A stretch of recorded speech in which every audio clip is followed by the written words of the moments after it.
Thank you, my good friend Natan Sharansky. You speak of leaders. You're a leader of the Jewish people. And there's a fire that burns inside you, and that flame spreads. And I think it's consumed everyone here. It has made, that partnership between us, I think, has made the launching of this program a natural, real, and ultimately successful. But we need every one of you, and so many who are not here, to support it. And you do. I include among that you, Duvdev, our good friend.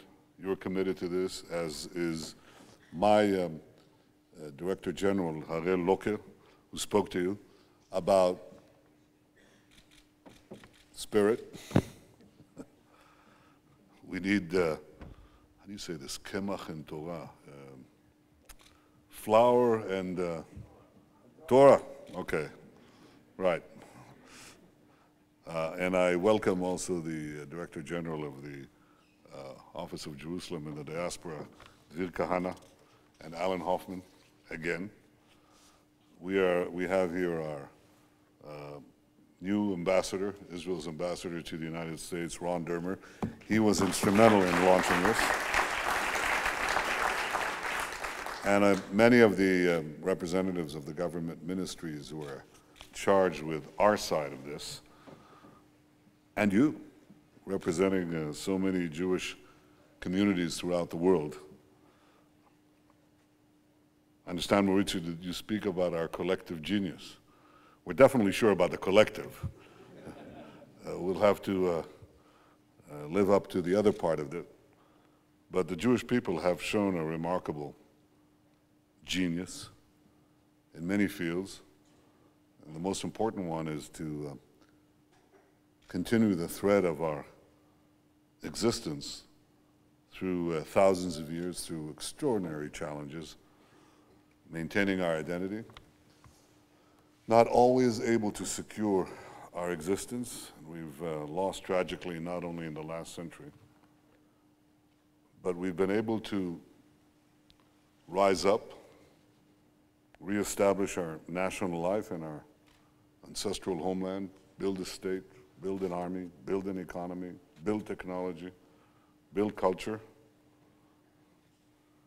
And now we're charged with the task of securing the Jewish future, which to me always means, first and foremost, the Jewish state, but the Jewish state for the Jewish people.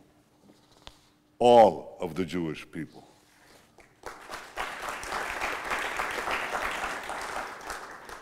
Now, there are two challenges, great challenges that face the Jewish state and the Jewish people.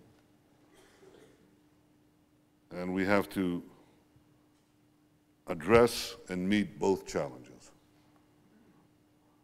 The first one is the challenge posed by Iran's quest for nuclear weapons. Israel understands that there are proposals on the table in Geneva today that would ease the pressure on Iran, for concessions that are not concessions at all. This proposal would allow Iran to retain the capabilities to make nuclear weapons. Israel totally opposes these proposals. I believe that adopting them would be a mistake of historic proportions. They must be rejected outright.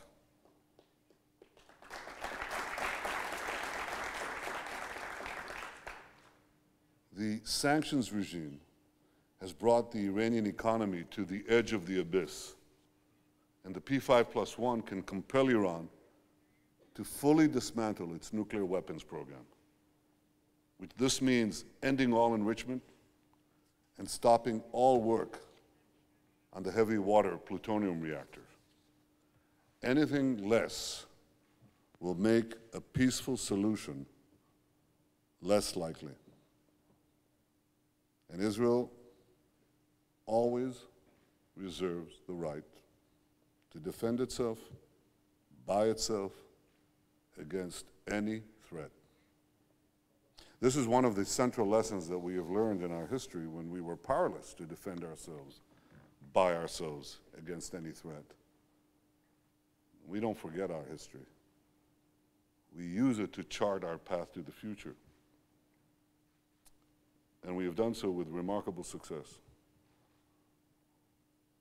Every time you come to Israel, I'm sure that you see the tremendous development that takes place, the rise of our economic prowess, the tremendous initiative and enterprise that you see in this country. Can you imagine a Jewish state with Jewish businesses? You're not laughing. This was a different state. I mean, we had a tremendous investment in infrastructure and in state building, but we didn't have the tremendous genius, I use that word, genius of our people come to full fruition until we opened up our economy. And now Israel is widely recognized as a global power in technology. We contribute to medicine, we contribute to communication, we contribute to anything from genetic research to food, unusual foods, crop yields, irrigation.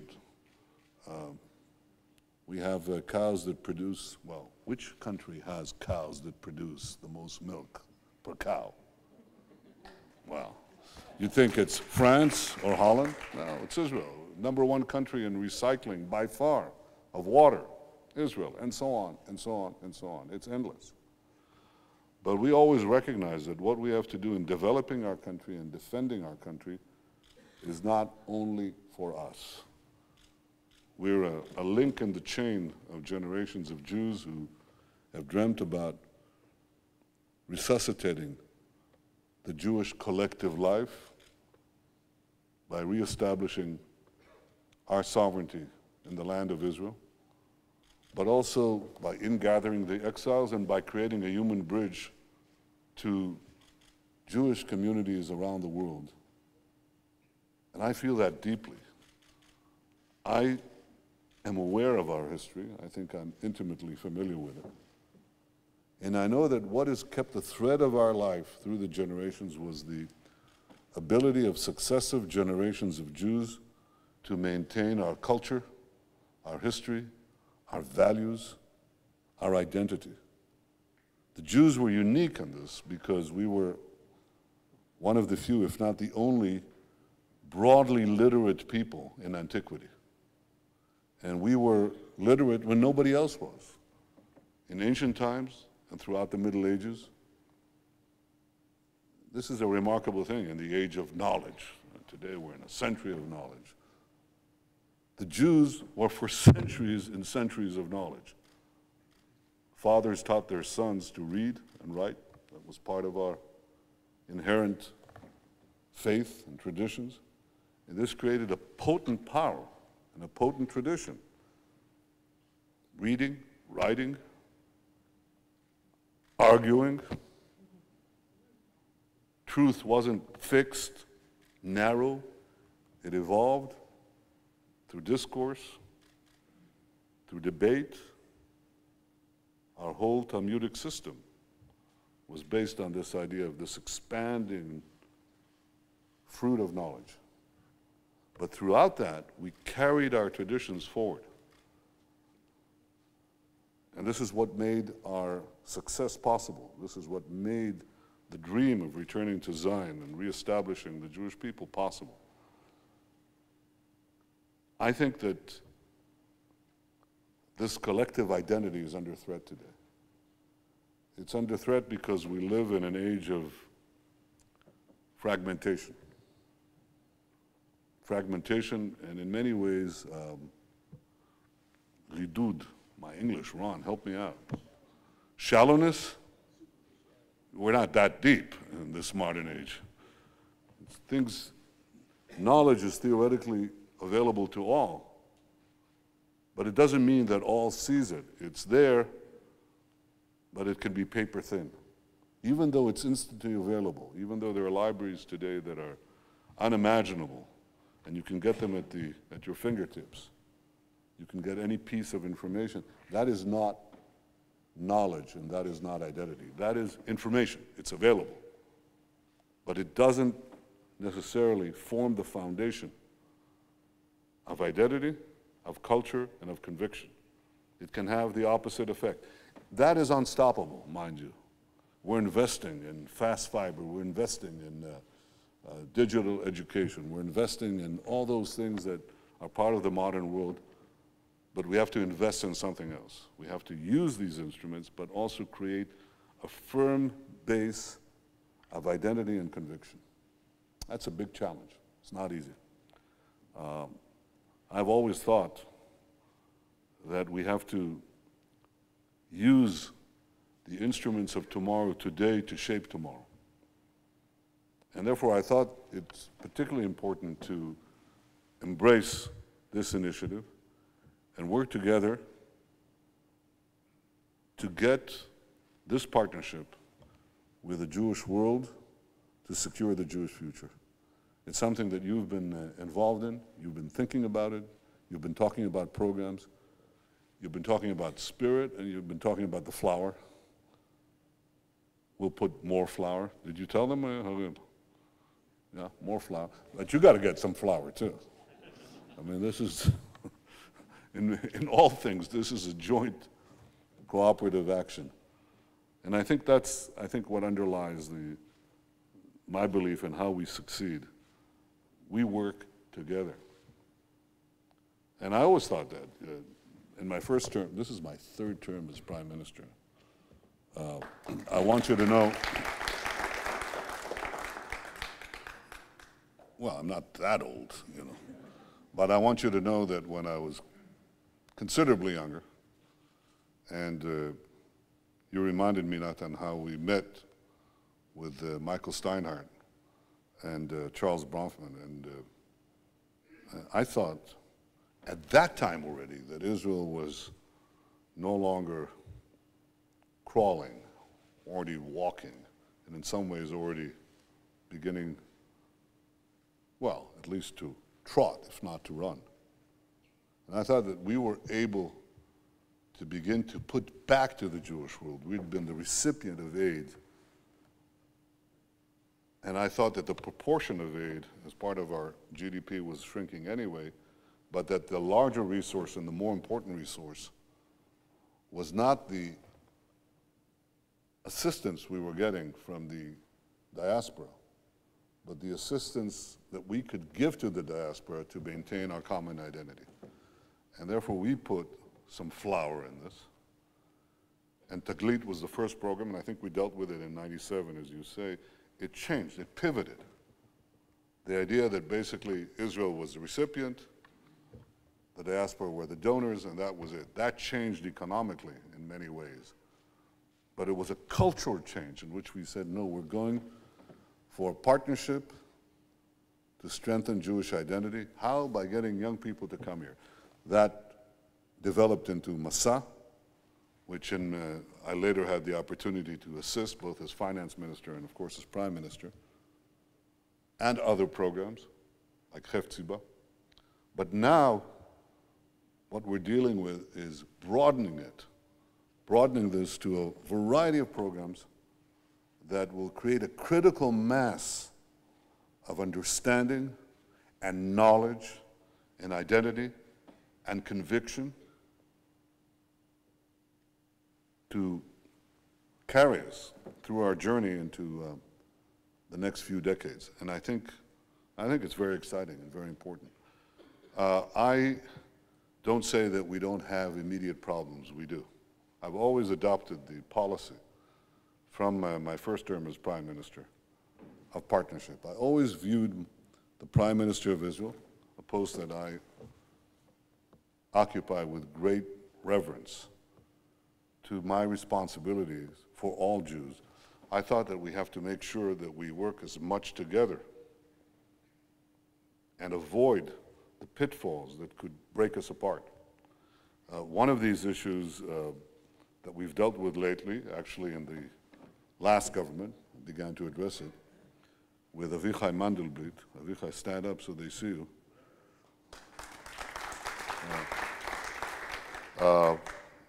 I charged them with this now, but we began on the question of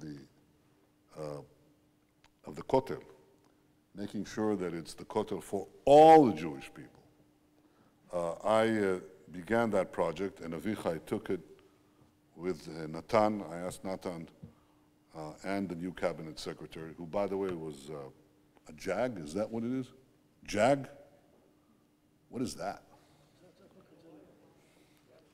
Judge Advocate General, but he comes at it not with a legalistic mind, but with a very warm Jewish mind, heart, which is what I think has guided Natan with the proposal that you presented to me, which I adopt with enthusiasm. And I think it serves to illustrate a point. We are trying to solve problems not for you, but with you. We're not standing there on a hilltop, it happens to be a hill, but you're standing there with us. And I encourage this partnership, this exchange, this dialogue, this process. And I find it expressed in this process. I want to expand it to something that will give us the critical core of partnership for the Jewish people, between the Jewish people and the Jewish state for the coming generations. We're about to celebrate Hanukkah. And Hanukkah was both a physical and a moral struggle. We were nearly overwhelmed. And perhaps it was at that point that the thread of Jewish existence, which had been around for about 1,500 years, could have been snapped. It could have been snapped not only by the physical submission of the Jews to a foreign power, but the cultural submission of the Jews to the Hellenistic culture that could have erased our traditions and severed our future. And this was resisted mightily by a few people who inflamed, if you will, the rest, and produced what appears to be a miraculous victory against one of the greatest forces of the day. The Seleucid Empire was a great force at the time. We emerged victorious there, but we also emerged victorious in securing the Jewish traditions and the Jewish faith. And without that victory, I'm not sure that the Jewish people would be here more than 2,000 years later. Well, we're faced with equal challenges today. We're armed with our knowledge of the past and our hope for the future, with the examples of the Maccabees, and with our sense of being responsible for each other. Kol Yisrael arevim ze lazeh. That's exactly how I feel. I know that's exactly how you feel. And that's the most important thing, to make sure that we have a secure, common future for the Jewish people. Thank you very much.